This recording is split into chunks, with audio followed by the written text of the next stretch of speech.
Metal Gear is a series that is well known for its story. Action scenes and Kojima-style humor mixed with the serious anti-war message it has is the main reason why so many channels talk about this game's story in particular. The community surrounding this series has dissected and analyzed almost every intricate detail, conversation, interview, you name it. There's probably hundreds of videos covering it, but if there's one thing I rarely see talked about for this series, it has to be its interesting take on online multiplayer. It goes without saying that multiplayer is not the first thing that comes to anyone's mind when it comes to a series like Metal Gear, as I'm sure anyone who's seen Metal Gear Survive can attest. Abandon all hope from here on, not to mention fear and doubt. But you would be surprised to find that not only did a series end up finding its own style of multiplayer, I'd argue they'd managed to be ahead of the times in a space that was trying to find its footing, with the major flaws being a few hard to ignore pitfalls that made it very hard for it ever being successful. Now, Let's go.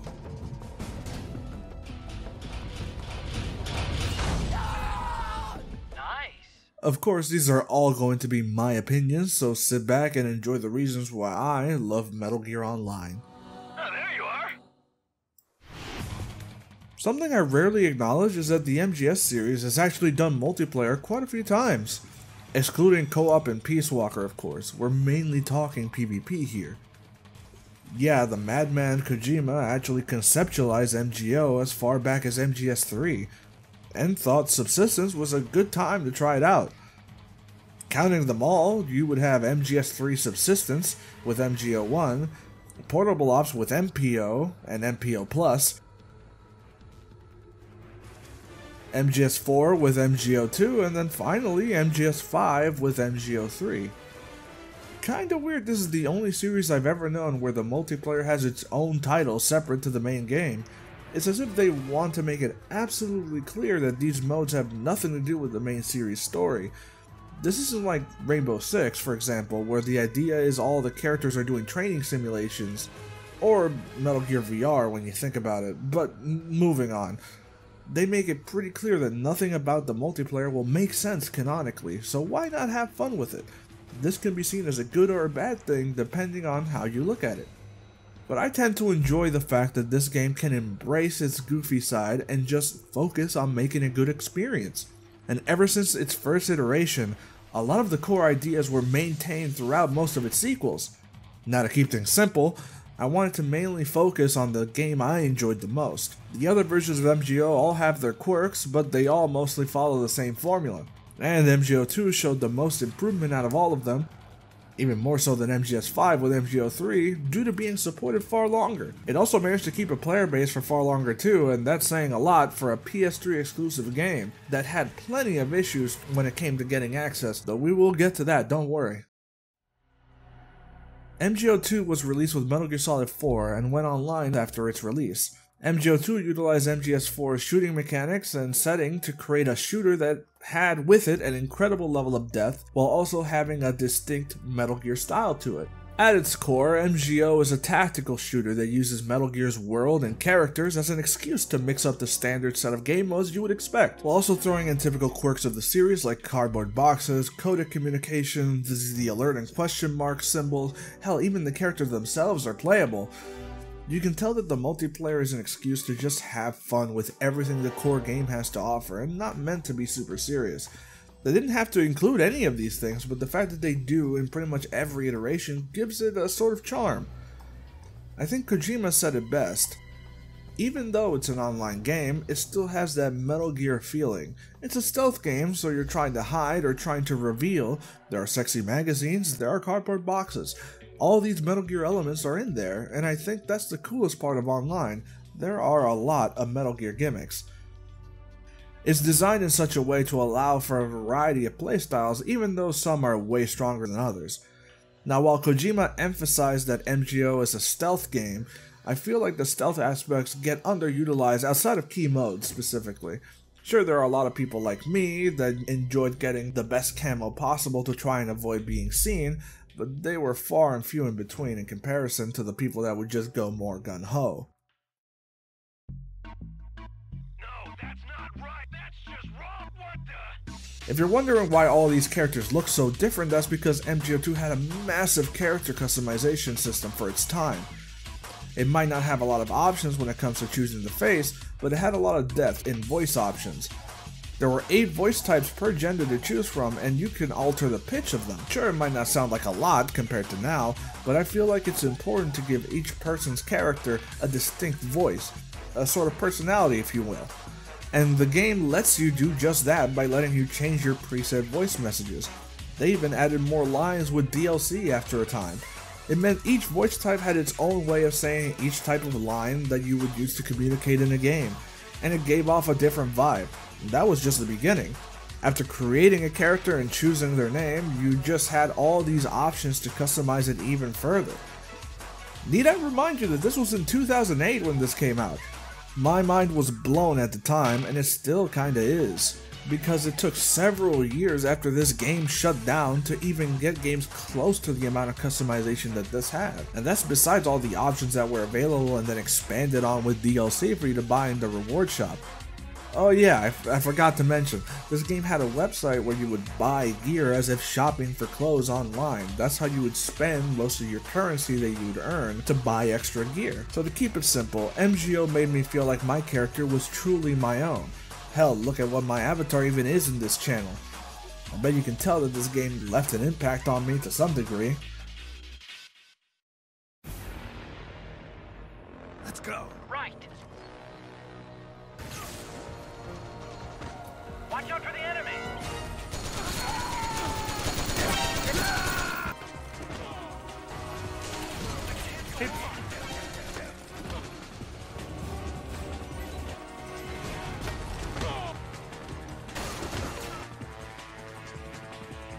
Relax, and you won't get hurt.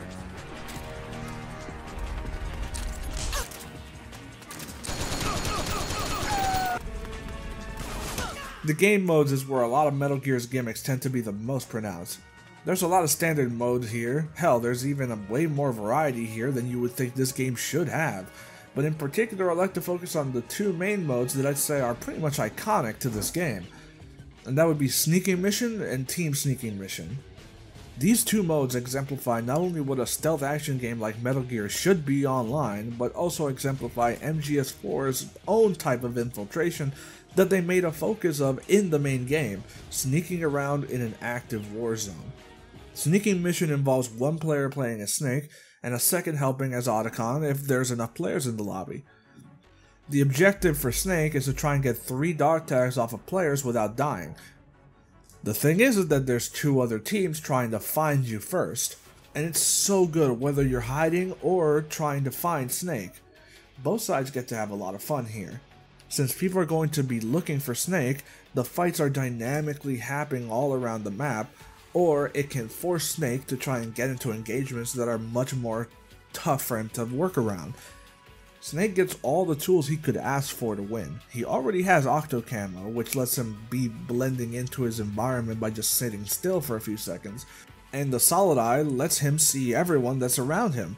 But also, since there's a war going on all around you with people killing each other left and right trying to find you, it boosts your camo meter even more and makes you harder to see. Now I should mention MGO1 had a similar mode as well, with the main difference being Snake might have a lot going for him in this mode, but he's still as durable as everyone else is in the game, meaning explosives, headshots, you name it, will kill him pretty fast. It makes winning a Snake all the more satisfying because you manage to avoid 2 teams all while having the same health pool and vulnerability as them. There's just nothing like taking people by surprise when they're caught up in the middle of a firefight and slipping away while watching their team trying to find you and barely missing you, knowing that a stray grenade at any moment could just kill you. It makes the game mode more tense and rewarding if you manage to win without dying a single time. It also means that it's just as rewarding as a person on the other team trying to find Snake, because not only do you have to deal with an entire other team trying to kill you, but you also might have to fight Snake as well, because he gets to have a gun too, so he can make your life just as difficult. And he can come out of nowhere, so you just have to be on your toes the entire time. Overall, Sneaking Mission is one of my favorite modes, and I love playing it a lot.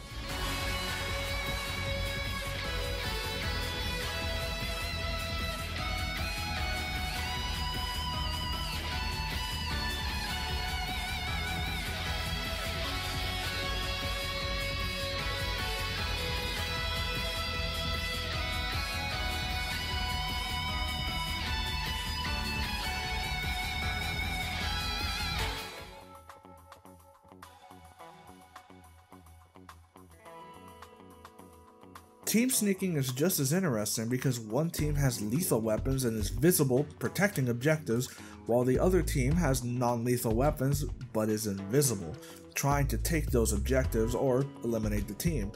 Just like regular sneaking mission, the pressure is on when you're on the sneaking team, as you really have nothing to rely on besides your own map knowledge or your aim. Sure, you may be invisible, but your equipment is not. That includes your knife too, by the way, because that's always out. You also cast a shadow if you're out in broad daylight, so you have to come up with creative solutions to make it harder for you to be spotted.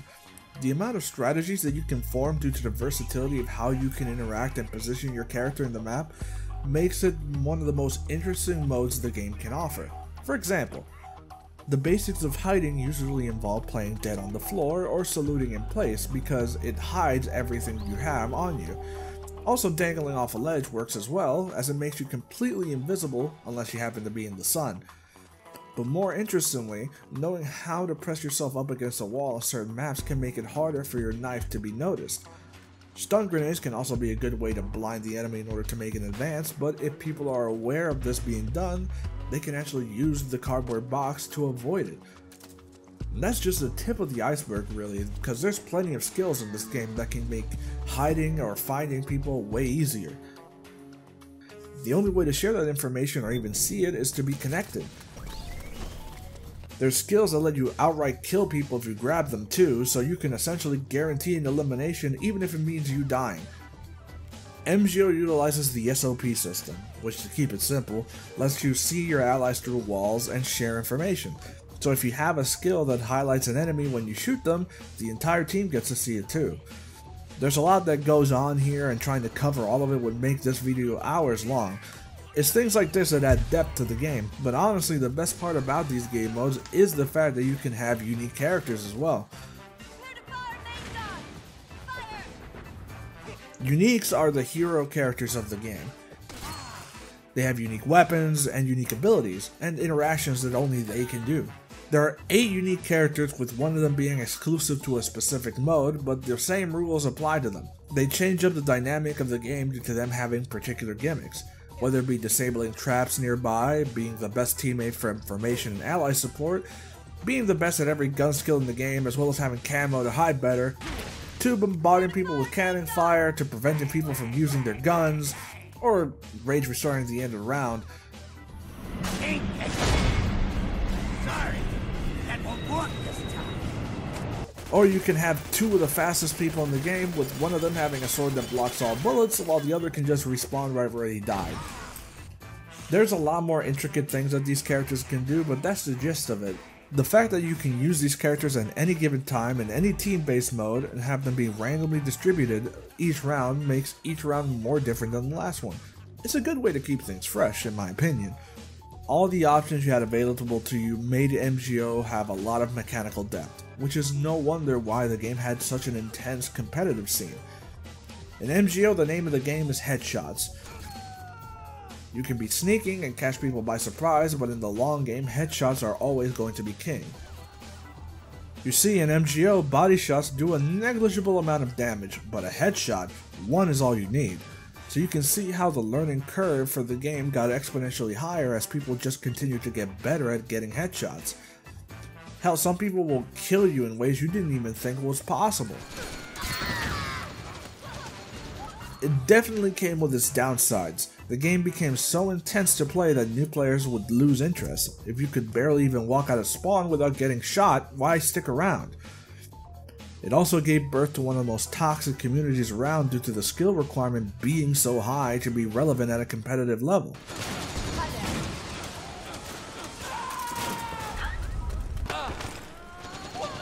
The enemy! Add to that the inherently small player base, and you can see why these things, including ramping, glitching, and DDoSing, ended up happening and effectively killing the game. Don't get me wrong, I love this game, but I know it had problems. Many of them were down to the community's own attitude at the time. At least when it came to North America servers, I don't know anything about the others. But a big issue that the game suffered that made it not get that many players was the Konami ID and game ID requirements. Kojima even considered it a bad idea when it came to accessibility of the game at the time. This can be found in a GamesFAQs post outlining an interview he did with 1UP. The actual interview doesn't even appear to be found on the Wayback Machine, unless I'm doing something wrong, so take these comments with a grain of salt. So why do I like this game so much after saying all that? Well, for me, it might have to do with the presentation of it all at the end of the day. It's so unapologetically Metal Gear in such a goofy and fun way. Don't move, just commit. I've got a camouflage on. I mean, we're the whole red team, so They're gonna be like, where's everybody? scratching their head. Uh-oh. They found this. But he's gonna see the rest of us. Yeah, it's over, boys. Get him, boys. I got him. Shit. I'm alive. Oh, wasn't Oh god, help! I think we're dead. It's the fact that you get to customize your character, use a cardboard box, and have it actually work sometimes.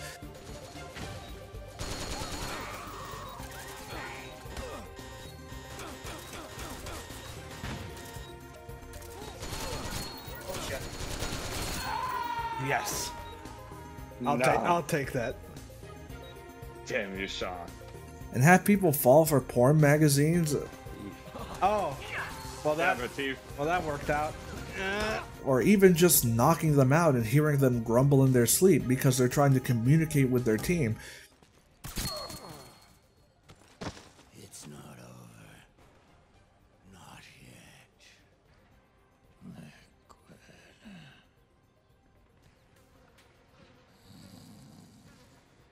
Raiden. It's so big. Unique characters having their own commands to get specific lines.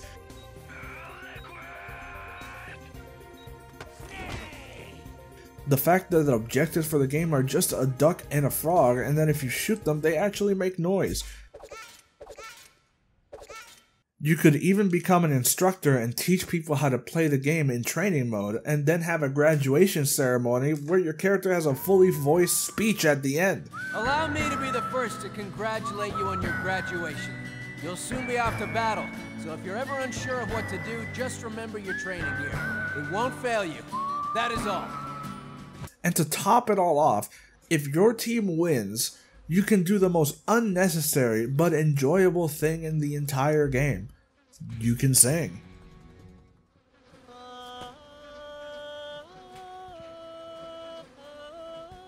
And your entire team can join in.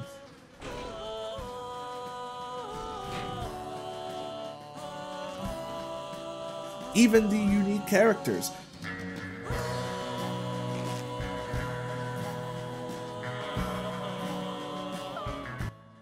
Now I know, none of this has anything to do with how the game plays or even how good it was to play.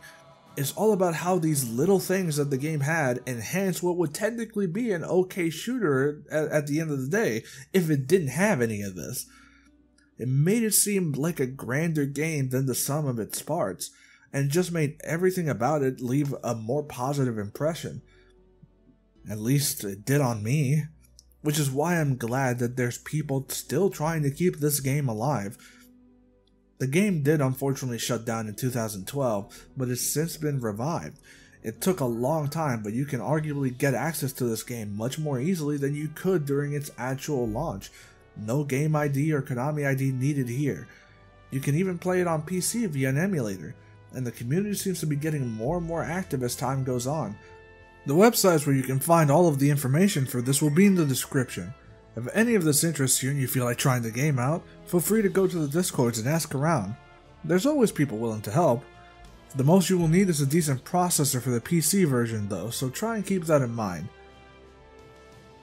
And if you decide to get on, you'll find me hosting casual games on Saturdays at 7 PM EST, so new players can play the game with other new players. And that's pretty much it. Hope you enjoyed what I had to say about a game I love. Maybe give it a like if you can. Other than that, I will see you all on the battlefield.